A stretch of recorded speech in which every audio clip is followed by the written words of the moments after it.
Assalamualaikum warahmatullahi wabarakatuh. Apa kabar anak-anak salihah salihah kelas 5 SD Usman bin Affan? Semoga semua selalu dalam keadaan sehat dan dalam lindungan Allah Subhanahu wa taala. Amin ya rabbal alamin. Materi hari ini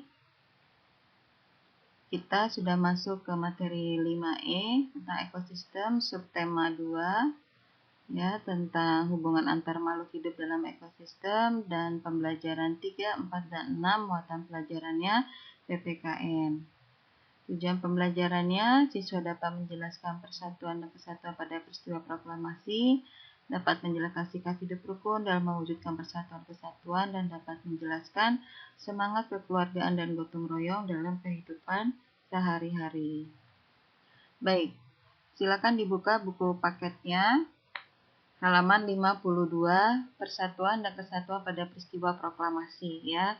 Sebagaimana kita ketahui bersama bahwa Indonesia merdeka pada tanggal 17 Agustus 1945. Dan naskahnya dibacakan oleh dua proklamator kita yang terkenal, yaitu Insinyur Soekarno dan didampingi oleh Muhammad Hatta pada jam 10.30 Jalan Pegangsaan Timur nomor 56 Jakarta Pusat ya. Naskah proklamasi disusun oleh Insinyur Soekarno, Muhammad Hatta, Ahmad Subarjo, Soekarni, B.M. Dias, Sudiro, dan Sayuti-Meli. Ya, di sini Soekarni mengusulkan agar naskah ditandatangani oleh Insinyur Soekarno dan Muhammad Hatta atas nama bangsa Indonesia. Ya, kemudian naskah ini setelah ditulis, ya, tulis dengan tulisan tangan dengan berbagai macam perbaikan. Akhirnya naskah ini diketik oleh Sayuti-Meli ya, dan di sini juga ya, Muhammad Hatta berpesan kepada BM Dia untuk memperbanyak naskah ya, artinya diperluas naskah ini serta menyiarkannya ke seluruh dunia.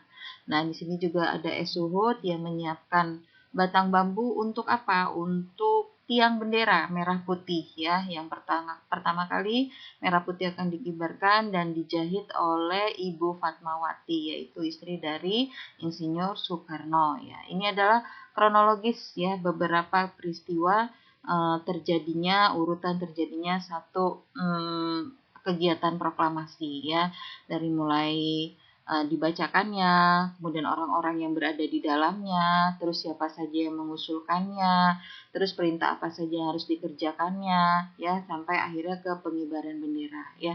Ini urutannya. Kemudian ini ada teks proklamasi yang kalian harus dengarkan. Proklamasi. Kami, bangsa Indonesia, dengan ini menyatakan kemerdekaan Indonesia.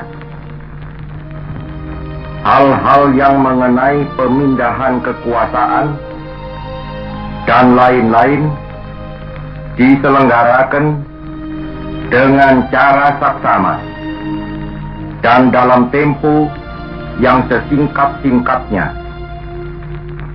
Jakarta, 17 Agustus 1945, atas nama bangsa Indonesia, Soekarno Hatta.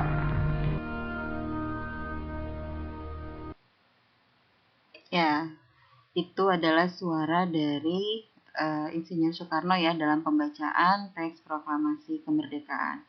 Lanjut ke nilai persatuan dan kesatuan pada proklamasi kemerdekaan Republik Indonesia. Yang pertama adalah mengutamakan kepentingan bersama. Ya, di sini ada satu cerita ya, bahwa sebelum terjadinya proklamasi dibacakan ya, teks proklamasi dibacakan, Insinyur Soekarno Hatta itu dibawa ya, atau diculik ya bahasanya, oleh para pemuda, dibawa ke daerah yang namanya Rengas Dengklok di daerah Kerawang, Jawa Barat.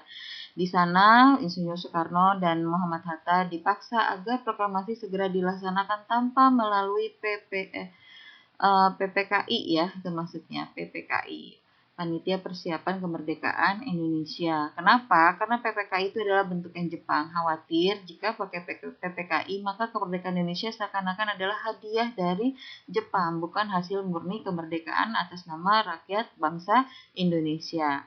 Kemudian di sini Soekarno Hatta juga berpikir akhirnya iya benar bahwa kemerdekaan ini adalah harus atas nama bangsa Indonesia, dan Soekarno-Hatta harus mementingkan kepentingan bersama, ya tidak boleh egois, ya tidak boleh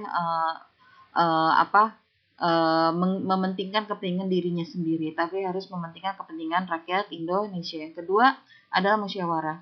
Musyawarah dalam menentukan isi teks dan mendengarkan pendapat Soekarno agar naskah ditandatangani, ya. Jadi isi teks proklamasi ini tidak tiba-tiba hanya pemikiran satu orang, ya, tapi beberapa orang, ya. Dan buktinya kalau kalian mau lihat di teks proklamasi itu sendiri terjadi beberapa coretan yang memang di situ adalah konsep musyawarahnya harus ditegakkan.